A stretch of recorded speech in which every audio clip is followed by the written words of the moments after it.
तसं आहे ना, दिवस तर नॉर्मलच होता आजचा, पण आहे ना संध्याकाळी एवढी जास्त शॉकिंग होईल ना असं मला कधीच वाटलं नव्हतं. तर झालं काय ना, हे मी तुम्हाला पुढे सांगते.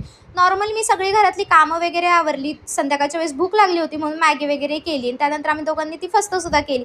त्यानंतर चहा ठेवला. म्हटलं चहाबरोबर काहीतरी स्नॅक्समध्ये पाहिजे, म्हणून म्हटलं की चला दुकानात जाऊन यावं. पण त्याच्याच आधी ना आमच्या दोघांची खूप जास्त आहे ना बडबड झाली. का तर मी त्यांचा टी-शर्ट घातला होता आणि त्यांना अजिबात आवडत नाही मी त्यांचे कपडे घातलेले. का तर त्यांचं म्हणणं असं असतं, कपाट भरून तुझेच कपडे आहेत आणि त्यात तुझा डोळा माझ्याच कपड्यांवरती असतो. आणि आहे ना असं प्रत्येक मुलीचं असतं. मुलींना आहे ना मुलांचेच कपडे घालायला खूप जास्त आवडतं. सो दुकानात गेले. त्यानंतर मला पण राग आला म्हणून मी माझा ड्रेस घातला आणि त्यानंतर दुकानामध्ये गेले. त्यानंतर चिप्स, कुरकुरे सगळं काही घेऊन आले आणि त्यात मेन घेऊन आले होते ते म्हणजे लिटिल हार्ट.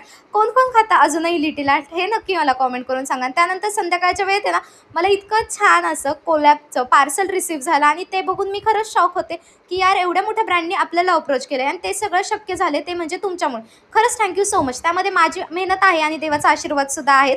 त्याचबरोबर तुमचा सपोर्टसुद्धा आहे. सो आहे ना फॉलो केलं नसेल ना तर जाता जाता आहे ना फॉलो नक्की करा. So bye.